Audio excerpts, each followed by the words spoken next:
있던 세월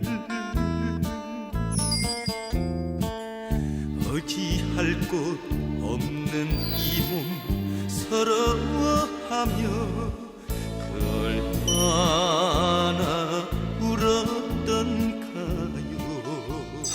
시대가 사랑한 음악에는 그 시절을 살았던 사람들의 희로애락이 그대로 담겨 있죠. 대중가요가 시작된 지 100년, 우리는 어떤 노래를 사랑했을까요? 안녕하세요. 노래하는 대중음악사학자 장유정입니다. 네, 안녕하세요. 김정실입니다. 안녕하세요. 하재근입니다. 예, 오늘 그리고 가수 이도진 씨 모셨습니다. 환영합니다. 안녕하세요. 트로트의 비타민 이도진입니다. 반갑습니다. 듣기로는 도진 씨가 우리 시절연가 프로그램을 굉장히 인상적으로 봤다고 들었거든요. 아니 근데 사실 맞습니다. 잠을 못 잤어요. 왜요? 이게 내가 혹시나 실수하지 않을까. 실수하셔도 됩니다. 그래요? 괜찮습니다. 그럼요. 그래서 이제 좀 네. 이런 시청하시는 분들에게 좀 정확한 정보를 알려드리고 싶은 마음에 네. 좀 긴장했나 봐요. 아, 무슨 말씀을요? 그래서 지금 잠 못 잤습니다. 네.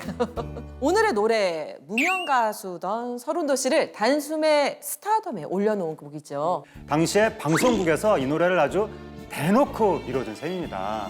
서른도 씨가 당시에 뭐라고 얘기했었냐면 그때 내가 방송국에서 그냥 살았다.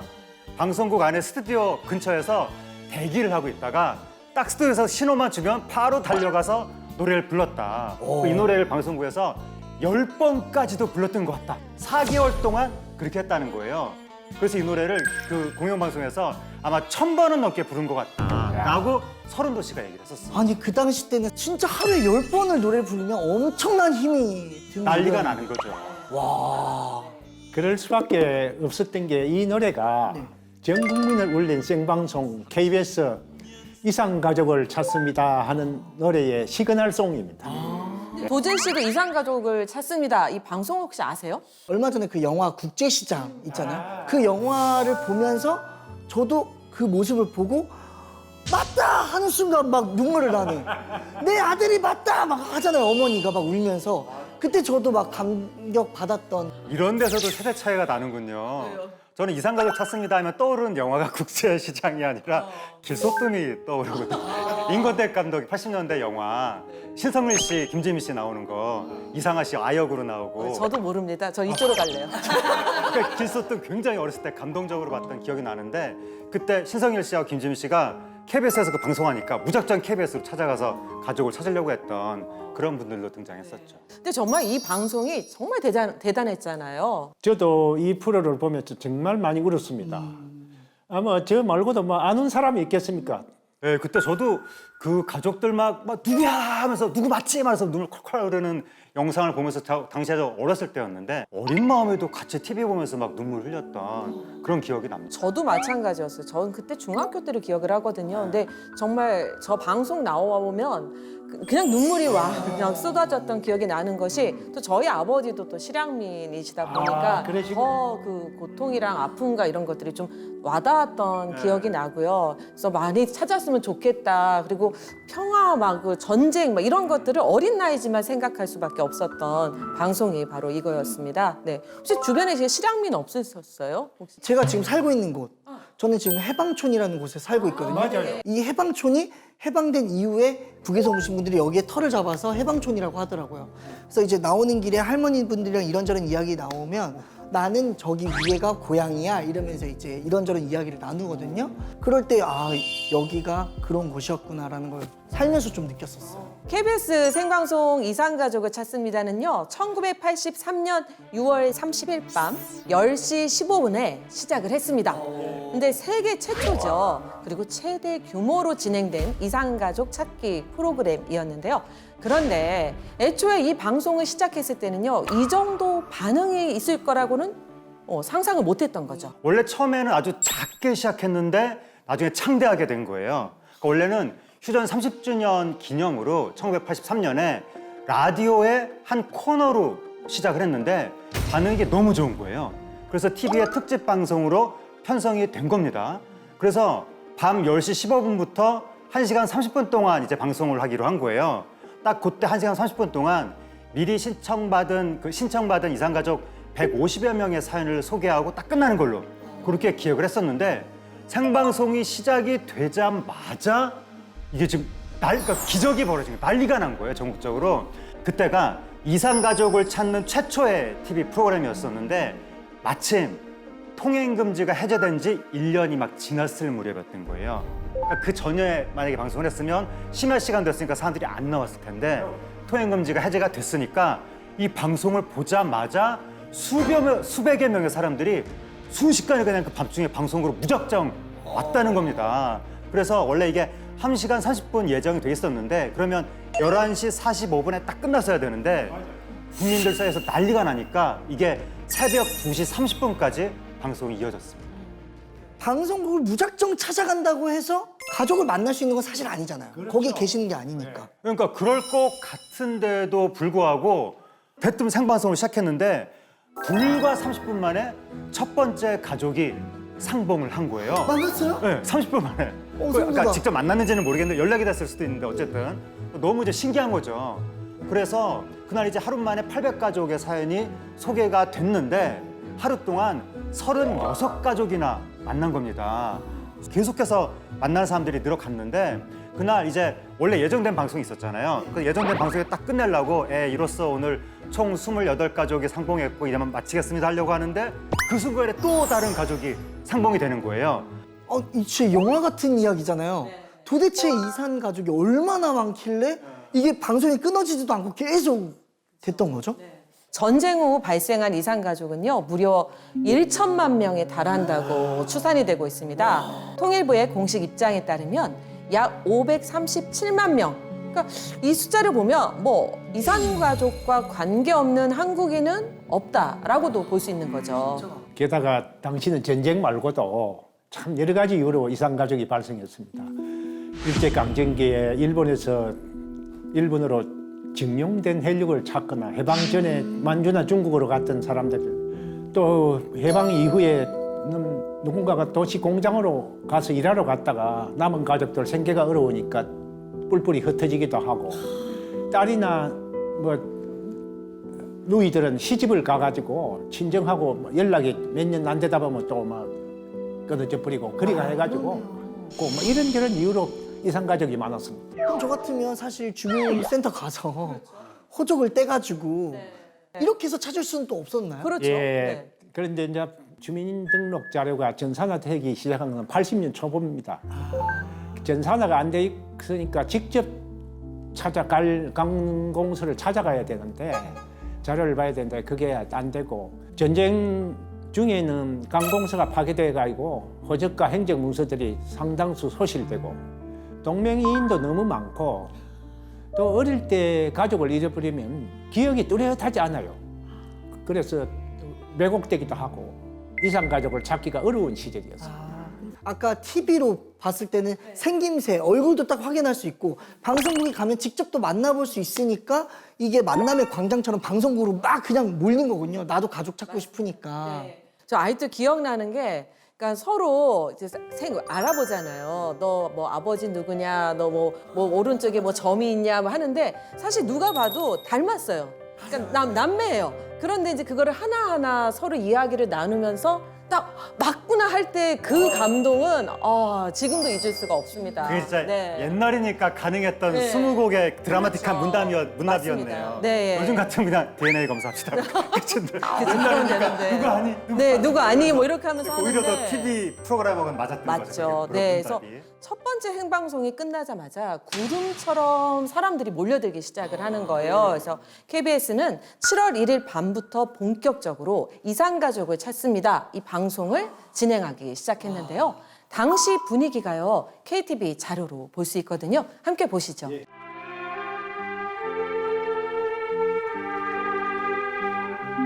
이산가족 재회 추진위원회 결성대회가 서울에서 열렸습니다. 저렇게 이산가족 재회 추진위원회를 결성을 했던 거예요. 북한한테 지금 호소하는 거네요. 네, 이산가족 남북 그 재개를 만남 호소하면서. 추진하자고. 호소했습니다.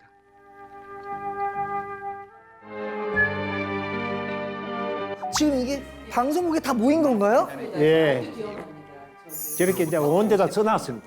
그 백에다가. 벽보에다 우리 아버지, 어머니, 저거 지금도 저는 울컥하는데요. 완전히 전쟁통 같은 느낌이어서 가족이 전쟁 중에 피난 나오다가 폭격이 돼가지고 피하다가 보면은 뿔뿔이 흩어져 버려가지고 그때부터 못 찾아요. 한국방송공사가 벌인 이산가족 찾기 운동은 그동안 어쩔 수 없이 체념하고 살아온 혈육의 정을 다시 한번 온 세계에 메아리지게 했습니다. 네, 저렇게 해서 만나서 재회하는 장면에서 우리가 같이 국민들이 TV를 보면서 울었던 기억이 나요. 그러니까 저렇게 막 주저앉아서 울고 그리고 다 살아계시면 괜찮은데 그때 제 기억으로 돌아가셨어 뭐 이런 말이 나오면 또 같이 또 울컥했던 기억이 납니다. 이건 방송 프로그램하고 별개로 필름으로 찍었던 건가요? 기록 필름을? KTV에서 남아있는 아, 영화로 찍었나 보네요. 네. 세상을 눈물 바다로 만들었습니다.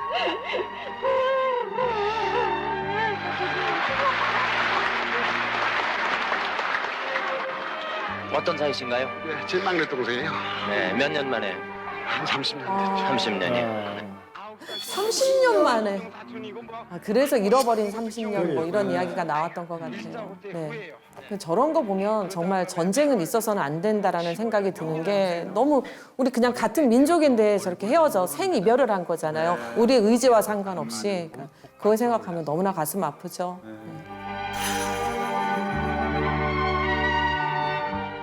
성도 바뀌고 이름마저 달라져 흉터만을 확인하고 어릴 때 헤어진 기억을 더듬어야 겨우 혈육임을 알아낼 수가 있었습니다. 중학교 2학년 다녔지. 언니는 마누라학교 다니고. 또 언니 있지. 정식 엄마 있고. 그러니까 그 막 정황을 설명해 주는 옛날에 것 저렇게 같아요. 스무고개를 네, 했어요. 맞아요. 스무고개. 옛날에 이런 일이 있었는데 뭐 기억나니? 뭐 이러면서. 근데 이제 저렇게 말을 할 때 헤어졌으면 괜찮은데 아주 아기 때 헤어졌거나 그러면 또 기억을 못 하는 거니까 그것도 또 가슴 아프죠. 형 돌아가 곁바닥으로 넘어가다가 맞았어. 기차에서 잊어버렸어. 기차에서 잊어버렸지? 무슨 게 어디서 잊어버린지 모르지? 몰라. 모른다고요. 모르지? 그럼 네가 내 동생이 맞아. 소남인데. 옛날엔 컴퓨터가 좀 인터넷 그런 게 없어서 지금 같으면 진짜 뭐 엑셀로 싹 정리해가지고 이렇게 딱 검색하면 리스트업해서 되는데, 명단. 검색해보면 될 것 같은데 그때는 그러지 못했으니까. 뭐야 나 정례다. 정래요? 그래 그리고 이름도 저 기사라고 불렀지? 그래. 맞아요? 그래 형 이름 저 기사고 예. 너 이걸 알겠다. 아이고 오빠 어디 먼저. 오빠. 저거 보면서 많은 분들이 한국전쟁의 비극과 더불어서 가족의 소중함도 동시에 많이 느꼈을 것 같습니다. 누가 우리를 이렇게 헤어지게 했습니까? 이번 이산가족 찾기는 7월 7일 현재 1,400여 가족을 제외시켰습니다. 헤어졌던 혈육을 찾는 철규의 기원장. 벽보 보시면요. 그러니까 다른 사람들도 나처럼 또 우리 가족을 찾고 있을 거다라는 생각 때문에 단 하나도 겹치는 게 없었다고 해요. 와, 네. 서로가 서로 네. 또 이렇게 맞습니다. 딱딱딱딱 맞춰서. 네, 그 마음을 아는 거죠. 아. 네. 네. 대회의 기쁨과 통곡이 날이 갈수록 더욱 높아가고 있습니다. 그래서 저렇게 한번 딱 휘몰아치고 잠깐 장례 정리 시간 할 때가 되면 서른도 씨 나오세요. 그럼 이제 서른도 또 이제 씨가 노래 부르죠. 대기하고 있다가 발로 뛰어나와서 어머니 아버지 노래를 불렀던 거죠. 그러니까 저런 식으로 이제 뭐 웅댕이에 화상이 있으면 이렇게 그래서 어디에 뭐가 있고 나만 알고 있는 내 가족, 내 어떤 내 형제의 어떤 그런 이야기들을 특징 같은. 하죠. 특징 같은 것들을 신체 이야기했던 특징을 거죠. 예. 실어 보내고 있습니다. 세계 이목이 미국에서도 이제 이거의 화제로 인해서 이렇게 와서 네, 촬영을 맞습니다. 하고 있네요. 네. 한국과 아픔을 함께 전 세계적으로 화제가 됐었거든요.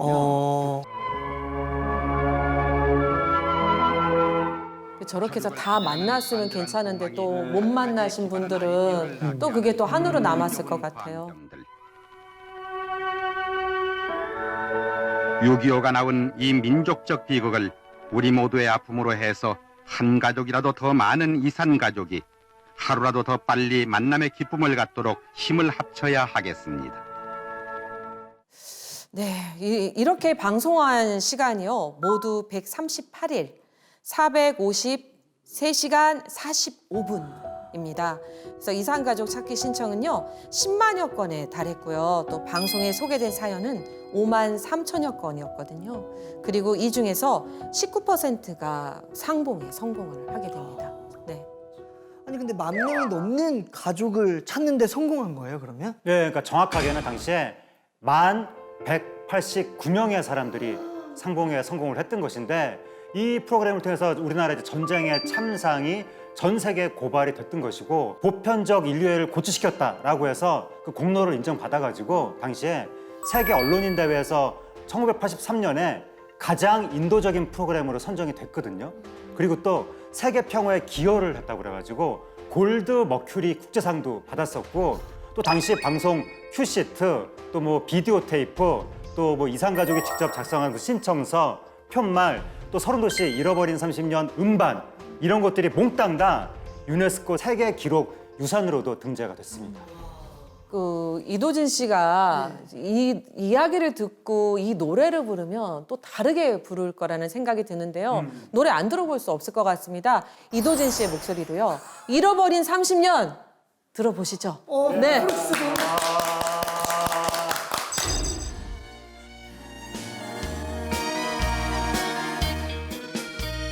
비가 오나 눈이 오나 바람이 부나 그리웠던 30년 세월 알지 않고 없는 이 몸 서러워하며 그 얼마나 울었던가요.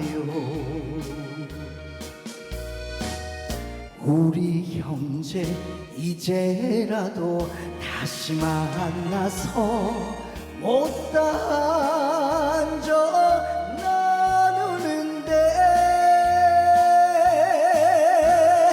어머님 아버님 그 어디에 계십니까 몸매이게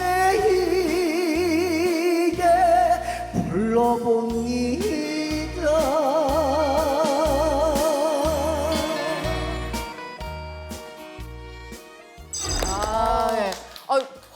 많이 부담스러우셨나요? 그렇죠. 방송 보시는 시청자 여러분 앞에서부터 쫙 이 기승전결을 올렸잖아요. 제가 거기서 삐끗해봐요. 아 근데 사실 아까 이 이산 가족이 찾는 이 영상을 보니까 감정이 쫙 들어가서 더 오히려 거기에 집중해서 노래를 부르게 됐던 것 같아요. 워낙 노래를 잘하시고 목소리가 좋으시니까 노래의 정서가 10분 표현됐던 것 같습니다. 네, 그 음반에 수록된 다른 곡도 있잖아요. 누가 이 사람을 모르시나요? 하는 노래가 있죠. 이 노래가 원래 주제곡이었죠, 이산가족. 예, 듣기만 해도 정말 마음이 뭉클해지는 이 노래. 도진 씨는 이 노래 아시는지 모르겠네요. 이 노래를 사실 정확히는 모르지만 이렇게 어렴풋이 들어본 적은 있었던 것 같아요. 이 노래의 원곡은요, 곽순옥 씨가 부른 버전이거든요. 영화와 라디오 드라마 남과 북의 주제가로 쓰였습니다. 일단 곽순옥 씨의 버전이 있었고 이후 KBS 프로그램에서는 패티김 씨가 부른 버전이 사용되면서 전국적인 인기를 끌었죠. 예, 그 패티김 씨가 당시에 시대의 아이콘이라고 불릴 만큼 정말 세련되고 화려했던 가수고, 그러니까 말하자면 그 이미자 씨의 대척점에 있다고 할 수가 있었을 텐데 이미자 씨는 국풍, 패티김 씨는 양풍, 양대 이제 아이콘이라고 할 수가 있는데, 근데 패티김 씨 하면 그 정도로 뭔가 서양적이고 화려한 노래를 부를 것 같은데 막상 또 패티김 씨 목소리를 들으니까 이게 굉장히 어울린다는 생각도 듭니다. 그래서 원곡은 곽순옥 씨가 불렀고요. 그래서 이 패티김 씨 버전하고 곽순옥 씨 버전은 우리가 한번 같이 둘 다 한번 들어보죠. 네. 누가 이 사람을 모르시나요? 얌전한 몸매에 빛나는 눈, 누가 이 사람을 모르시나요?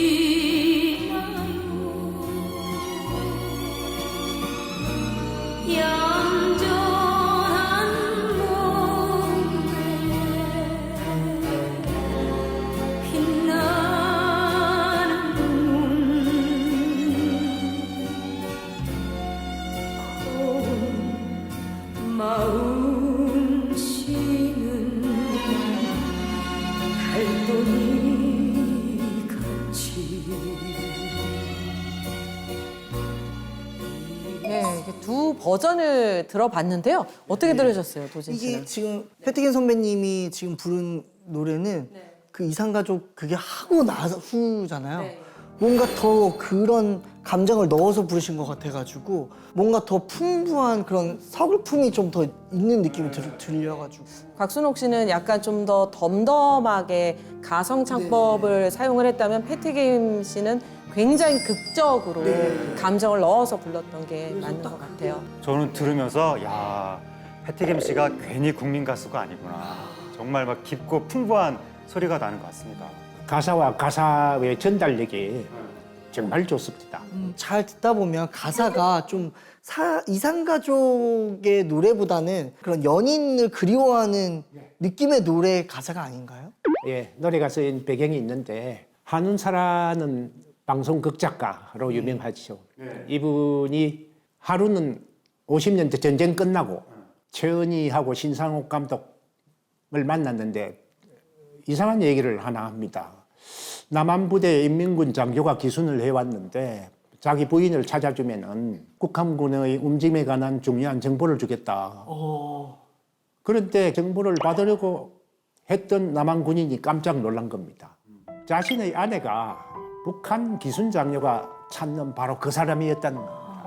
이게 실제로 있었던 이야기예요? 실제로 있었던 얘기입니다. 이걸 최은희 씨한테 듣고 극작가 한운사가 이제 사실 상상력을 발휘해서 창작을 해서 그래 한 건데 정말 그런 경우가 6.25 전쟁 중에 6.25 전쟁 끝난 후에 얼마나 좀 있었겠나 하는 생각도 듭니다. 정말 저 영화를 보면은요, 그 신영균 씨가 기순 장교 역을 했고요. 그다음 남한에 계신 분은 최무룡 씨가 했고, 또 그 위에 남궁원 씨가 있었고, 안에 그 북한 기순 장교가 찾던 사람이 엄앵란 씨. 뭐 네. 인류 배우들이 나왔네. 네, 인류 배우들이 다 등장을 했는데요. 정말 가슴 아파요. 그러니까 엄앵란 씨를 두고 북한의 기순 장교와 남한에 계신 분이 신영균, 최무룡, 엄앵란 씨 이렇게 세 사람이 있는데 서로 양보를 합니다.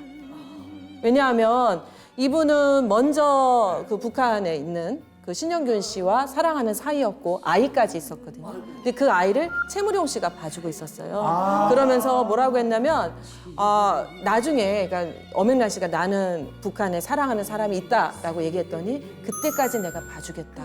그리고 그때 그분이 만나게 되면 그때 내가 너를 돌려보내주겠다. 그렇게 약속을 했었거든요. 그러다 보니까 북한에서 왔잖아요. 진짜 사랑하는 사람이. 그러니까 돌려줘야 되는 거죠. 최무룡 씨 입장에서는. 근데 또 신영균 씨는 그걸 보고 내 아내가 내가 사랑했던 이 사람이 여기서 이렇게 잘 살고 있는데 내가 물러나주는 것이 이 사람을 위한 거다라는 생각을 하게 된 거예요. 그래서 서로 양보를 하게 되는 그런 상황이 벌어지거든요. 근데 역시 사랑 이야기가 참 흥미롭습니다. 이제 처음에 설정은 실화지만 말씀하신 것처럼 나중에는 창작으로 흘러가는 거잖아요. 한운사 작가가 결말은 어떻게 만들었나요? 정말 궁금해요. 이제 인문군 소자는 뒤늦게 그녀가 남한 대의의 아내라는 사실을 알고 두 사람의 행복을 위해서 깨끗이 포기하겠다고 하죠. 또 대의도 자신이 물러나겠다고 우깁니다. 얼마 후에 대의는 일선 근무를 자원했다가 돌아가고 소자 또한 착한 사람을 죽인 인민군이 너무 밉다고 가만두지 않겠다고 막설을 뛰쳐나가다가 벼랑에서 추락해서 돌아가십니다. 뭐 비극이에요? 두 사람 다 죽는 걸로 끝나는데요. 엄앵란 씨도 사실은 결정을 못하고 벌써 쓰러집니다. 이쪽에서 이쪽으로 가라, 이쪽에서 이쪽으로 가라 했더니 저는 아무것도 못하겠습니다 하다가 이제 쓰러지는. 남은 여사하고 애는 어떻게 되는 거야? 그러면 남자 둘 다 죽으면. 그래서 이 영화는 제12회 아시아 영화제 비극상, 제3회 청룡영화제 나무주연상, 시나리오상 등을 수상하고 병해서 영화제 등 국제영화제에도 출품이 됐습니다. 네. 그래서 이때 이제 들어갔던 노래가 바로 누가 이 사람을 모르시나요예요. 그래서 그러니까 그 여성의 모습을 그려서 노랫말에 넣었던 겁니다. 그래서 이 노래가 그 이상가족 찾기 방송하고 너무 딱 어울리니까 처음에는 그 주제가 비슷하게 이 노래가 계속 나왔었거든요. 그러다가 나중에 그 잃어버린 40년으로 노래가 바뀐 건데, 예, 아마 이 노래가 너무 이제 기존의 그 어떤 극의 주제가라는 성격의 그 느낌이 강해서 그래서 아마 조금 이제 부적당하다고 느꼈던 것이 아닌가. 아직은 또 비극이잖아요. 비극성이라는 게 이상가족 찾습니다 생방송은 미래 희망을 보고 앞으로 잘 살아보자 이런 건데 맞아. 또 이상가족 생방송 같은 경우에는 그 가장 강조됐던 게 혈육의 정인데 그렇죠. 찾았다. 네, 요 누가 이 사람을 모르시나요? 요 같은 거 같은 경우에는 이제 남녀 간의 애정 감정이니까 조금 이제 핀트가 안 맞는 점도 있고 그래서 아마 주제가가 잃어버린 서준현으로 바뀌게 된 것 같습니다. 그렇구나. 그러니까 사랑도 히트도 결국 중요한 건 타이밍이 아닐까. 네. 서른도 씨와 잃어버린 30년이 히트하게 된 배경이 바로 여기에 있습니다. 그래서 서른도 씨에 대해서 우리 도진 씨가 조사를 좀 해오셨다고요. 네, 기대하고 있습니다. 서른도 선배님의 본명은요 이영춘이라고 합니다. 1958년에 부산에서 태어났다고 하는데요. 이름이 남자 이름으로는 흔하지 않는 꽃뿌리 영의 봄춘자. 여자 이름 같다 좀. 예, 그죠. 정조 외할아버지가 사주풀이를 해가지고 봤더니 예술계에 탁월한 재능이 있다 해서 그렇게 지었다고 합니다. 서른도 선배님의 아버지는 권투 선수로 유망주였다고 합니다. 그런데 명성이 생길 때쯤에 부상을 입으셔가지고 미군 통역관으로 일을 하시다가 아편에 손을 대서 아편 중독에 빠지셨다고 하는데요.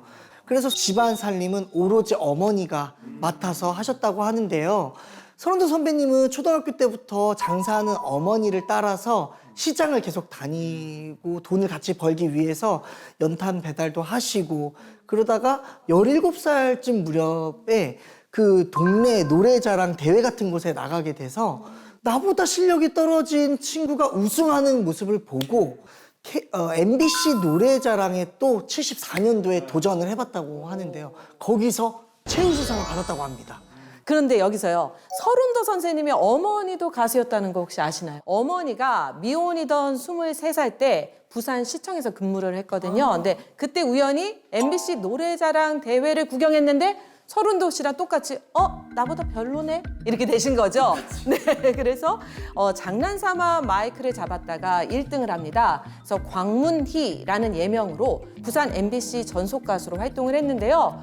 가수 고대원 씨와 음반 취입도 했다고 해요. 근데 결국 광문희 씨도 가족의 큰 반대 때문에 꿈을 접을 수밖에 없었다고 합니다. 근데 이제 어머니가 부산 MBC에서 활동을 했었는데 그 서른도 씨는 서울 MBC 본사 대회에서 상을 받은 거니까 완전히 막 그 어머니의 꿈을 이뤄준 셈이라고 할 수 있을 것 같습니다. 근데 여기서 제가 조금 더 이제 아까 말씀 안 드렸던 부분은 곧바로 MBC에서 최우수상을 받으면 바로 스타가 될 줄 알았지만 어린 나이 탓에 조금 불러주는 것이 미흡했나 봐요. 그래서 큰 또 가수는 되지 못해서 부산이랑 울산에서 노래를 부르면서 돌아다니는 일을 또 하셨다고 합니다. 근데 미래가 보이지 않으니 어떻게 해야 될까 하다가 아까 말씀하신 대로 서울로 올라오셨대요.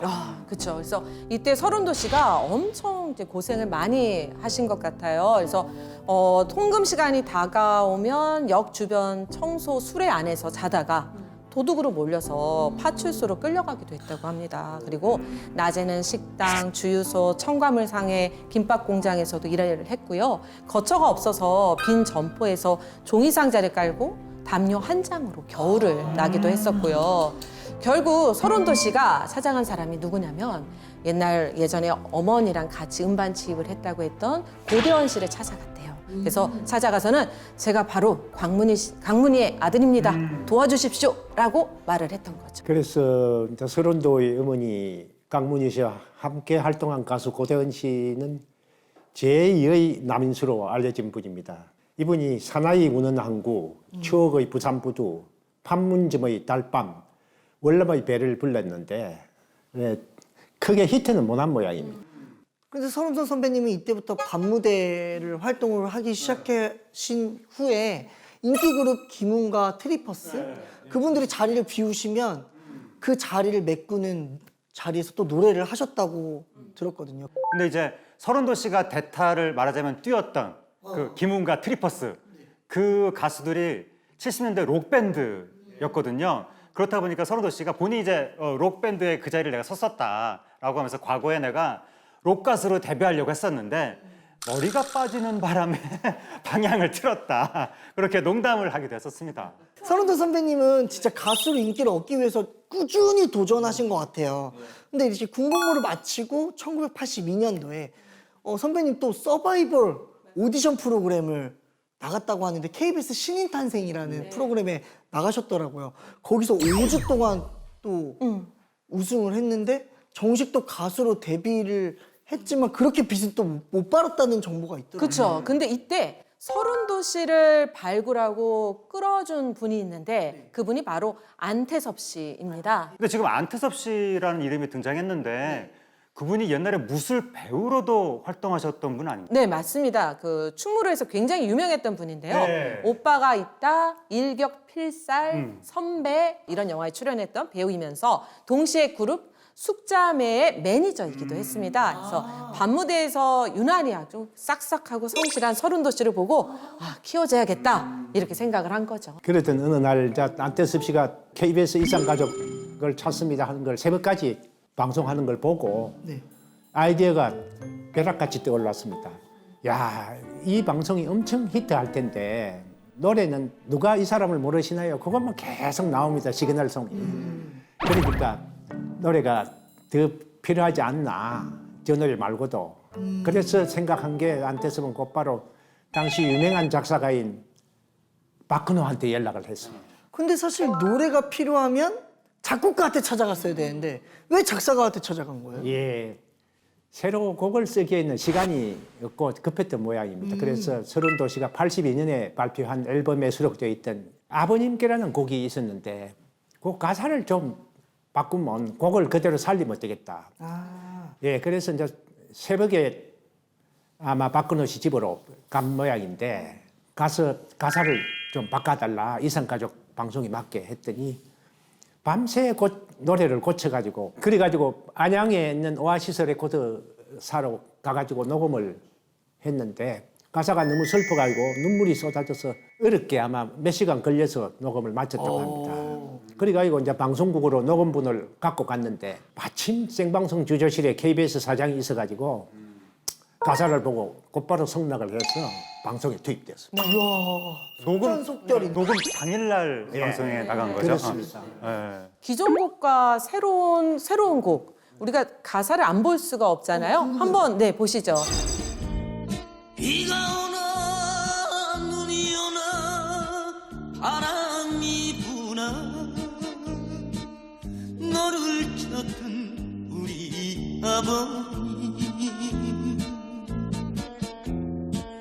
그리웠던 30년 세월 사르는 찬바람도 참고 견디며 한평생을 보낸 낙동강 어찌할 곳 없는 이 몸 서러워하며 얼마나 울었던가요. 아버님의 큰 해를 나는 알고 있답니다. 우리 형제 이제라도 다시 만나서 못다한 적 나는데 아버님 이 아들의 영광을 아버님께 드리옵니다.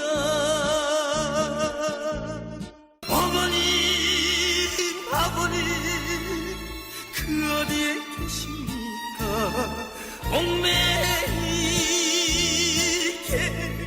불러봅니다.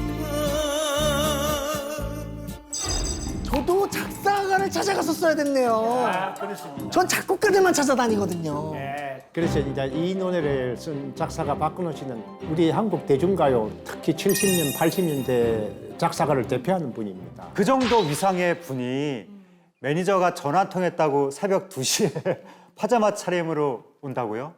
왜 그런 일이 벌어지는 거죠?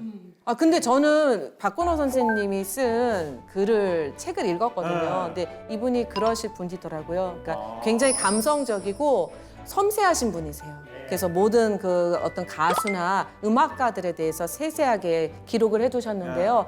아 이분이 보통 분이 아니시고 참 마음이 여리신 분이구나. 그래서 아마 그렇게 찾아오면 했을 것 같아요. 네. 전화를 새벽에 해도 예스라고 받을 정도니까 둘 사이가 가까웠을 거고. 예. 그리고 안태섭이라는 분이 아까 무술 배우 출신이지 힘도 세고 성격도 칼칼하고. 무서워서 그러면. 그러니까 뭐 행님 하면서 뭐 부탁하면 안 들어줄 수가 없죠. 예. 그런데 첫 구절이 너무 똑같아요. 그렇죠? 예, 예, 그거는 맞습니다.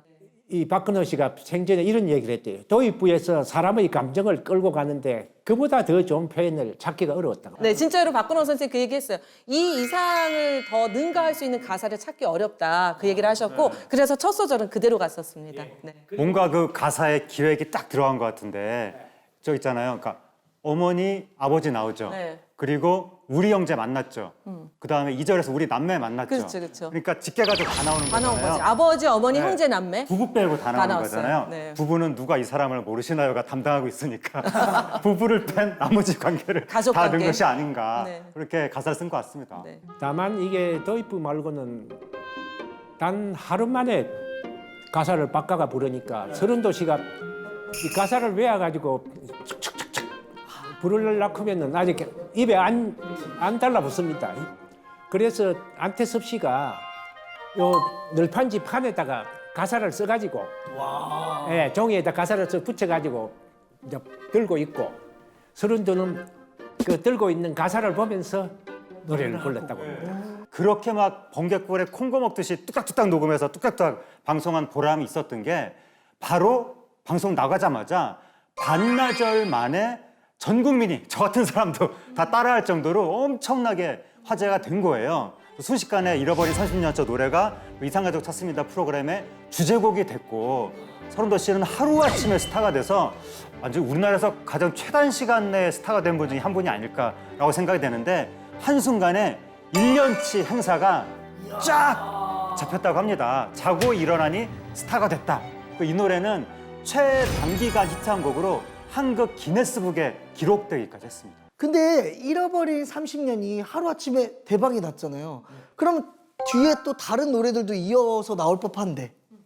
예, 나왔습니다. 이미자 선생님의 북쪽에 보내는 편지, 위금자의 여의도 1번지, 김연자의 잃어버린 33년, 여러 노래가 이산가족 방송과 관련해서 나왔는데 네. 잃어버린 30년처럼 떠지는 못했습니다. 어쩌면 그 운명인지도 모르겠습니다. 그래서 노래도 운명이 있고 사람도 운명이 있는 것 같은데요. 잃어버린 30년 덕분에 서른도 씨도 잃어버린 가족을 찾았거든요. 그게 무슨 말이에요? 그 서른도 씨도 사실은 가수가 되기 위해 어린 나이에 서울에 홀로 올라왔잖아요. 네. 그래서 아버지가 돌아가신 후에 연락이 닿지 않았던 거예요. 근데 잃어버린 30년이 히트한 뒤에 10년 만에 가족들과 상봉을 하게 됩니다. 당시 기사를 볼까요? 잃어버린 불러 스타된 서른도 이산 10년 만에 가족 상봉. 잃어버린 30년을 찾기 위한 1천만 이상 가족의 절규는 바로 나 자신의 절규이기도 했습니다. 그는 노래 덕분에 10여 년 전 뿔뿔이 흩어졌던 가족을 지난 7월 말 찾게 된 것이 가장 큰 보람이라고 말했다. 아버지의 사업 실패와 별세로 가정부 생활을 하던 어머니와 육아원 철공소를 전전해오던 새 동생을 모두 만나게 된 것. 앞으로 더 열심히 불러야죠. 아직 5남매 중 누나를 못 찾았으니까요. 자신의 노래가 30만 장 이상 팔렸다는 사실보다 그는 혈육을 찾는다는 집념이 더 컸다. 아직 누나를 못 찾았으니까 더 열심히 노래를 부르겠다는 인터뷰가 정말 마음이 아픕니다. 예. 네, 그래서 도진 씨가 노래 한 곡을 더 준비하셨다고 하던데. 서른도 선배님이 누나들을 생각하면서 직접 만든 곡이라고 하는데요. 사실 저도 누나가 셋이 있거든요. 그래서 누나랑 얼마 전에 모 방송에서 같이 이 노래를 한번 불렀던 적이 있어요. 오늘은 또 제가 혼자 여기서 부르는데요. 그러다 보니까 좀 마음이 더 와닿는 것 같고. 그런데 서른도 선배님은 딸에게 들려주고 싶은 노래라고 이야기도 하긴 했다고 하네요. 이분이 스스로 자신의 노래 중에 세 곡을 내가 제일 사랑하는 노래다라고 꼽았었는데 그 세 곡이 뭐냐면 바로 잃어버린 30년, 사랑의 트위스트, 그리고 누이 이렇게 세 곡인데 그중에서 누이가 서른도 씨가 굉장히 이제 의미 있는 노래라고 하면서 이 시대에 모든 동생들을 위해서 자기의 모든 걸 바쳐서 희생했던 그렇게 가정을 일궈냈던 그런 누나들을 노래한 곡이다라고 설명하기도 했습니다. 와, 오늘 기대됩니다. 누이를 아주 기쁜 마음으로 청해 듣겠습니다. 네.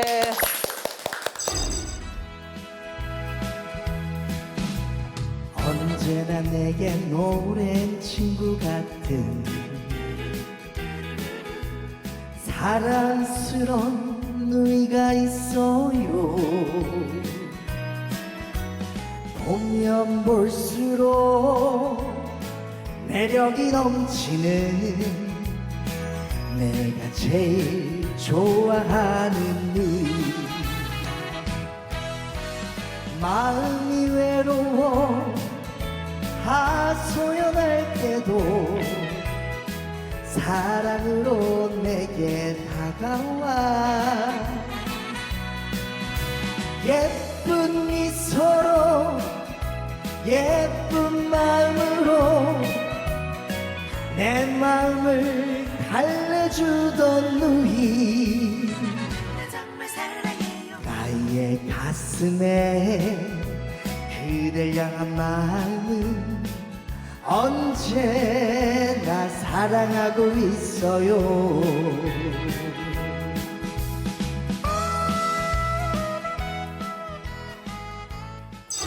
사실 서른도 선생님은 가요계 대표적인 싱어송라이터이기도 합니다. 발표한 400여 곡 중에 직접 만든 노래가 200여 곡이나 되거든요. 그래서 방금 우리 도진 씨가 불러줬던 누이뿐만 아니라 삼바의 여인, 삼바 삼바 삼바 삼바 춤추고 있는 그대 또 사랑의 트위스트, 샹하이 샹하이 샹하이 트위스트 추면서 또 심지어 임영웅 씨가 불렀던 별빛 같은 나의 사랑아. 하늘에 빛나는 별빛 같은 나의 사랑.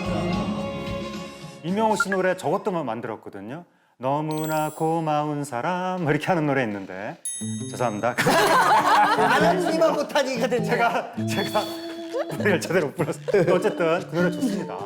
근데 여러 가지 노래를 만들었는데 그 서른도 씨가 그렇게 활동하기 위해서 이제 예명을 지은 거거든요. 어떤 배경에서 지었냐면 나훈아 씨와 같은 최고의 가수가 되자라는 의미로 처음에는 나 씨로 지었습니다. 나. 그다음에 그 매 라운드마다 최선을 다하는 권투 선수처럼 인생을 그렇게 살자는 의미에서 라운드, 운두를 한자식으로 표현해서 운도라고. 나운도, 라운드, 나운도 그런 식으로 이제 이름을 지었었는데 나중에 나 씨가 뭔가 좀 어색하다 그런 얘기가 나와서 잘 어울리는 거로 바뀐 게 설로 바꾼 거예요. 그래서 설운도 그런 이름이 됐는데 그런 식으로 매 라운드 고비마다 항상 그 꺾이지 않고 최선을 다했던 게 우리나라 선생님의 그 모습을 만든 것 같습니다. 이 이산가족을 찾습니다 하는 이 방송을 통해서 우리가 생각할 수 있는 거는 사람만 있다면 반드시 만날 수 있다는 믿음. 이게 참 중요하다는 생각이 듭니다. 20살도 되지 않았던 아이가 가수가 되겠다고 무작정 서울로 와가지고 노래를 부르고 녹음한 뒤에 방송국에 전달하고 그다음에 그런 노래를 자신의 삶뿐만 아니라 그 당시에 살았던 모든 삶을 녹여내는 구구절절한 노래를 부르게 된 것도 다 성공에 대한 의지, 믿음 이런 것들이 있지 않나 싶고 그런 게 대단히 감동적으로 다가옵니다. 오늘 서른도 선배님 이야기를 이렇게 쭉 듣고 또 공부도 해오면서 저도 2010년에 오디션 프로그램을 통해서 아이돌로 데뷔를 했거든요. 그러고 나서 또 계속 도전하고 발라드도 불렀다가 또 밴드 음악도 불렀다가 그리고 그 종교적인 노래도 불렀다가 결국엔 트로트를 이제 하게 된 거거든요. 우여곡절이 진짜 많았지만 오늘 서른도 선배님 보면서 끝까지 도전하고 끝까지 꿈꾸는 자는 성공하는구나, 빛을 발하는구나 이런 걸 오늘 와서 배운 것 같아요.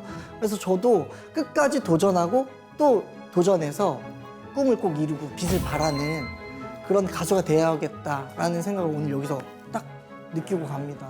또 이 노래는 정말 그러니까 이산가족 찾습니다라는 행사 자체도 저 어렸을 때 너무나 큰 감동을 받았던 거대한 행사였었고 그 속에서 이 노래도 굉장히 어렸을 때 많이 막 그 어떤 슬픈 감정, 감동 그런 걸로 많이 들었었는데 오늘 들으니까 더 막 뜻깊게 들리는 거예요. 이게 꼭 그 시절에 그때의 정서만 반영하는 것이 아니라 앞으로 계속해서 우리나라 또 많은 분들의 가족에 대한 어떤 애끓는 마음, 혈육의 정 그러한 정서를 대표하는 노래로 남게 될 것 같습니다. 네, 오늘 서른도의 잃어버린 30년 살펴봤습니다. 시대가 사랑한 음악에 희로애락이 담겨 있습니다. 우리가 사랑한 가요로 보는 근현대사, 시절연가, 저희는 다음 이 시간에 찾아뵙겠습니다. 감사합니다.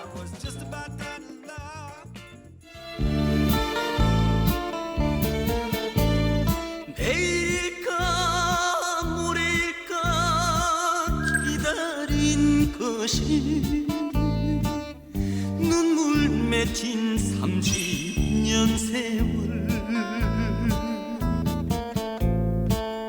고향 이름 이 신세를 서러워하며 그 얼마나 울었던가요.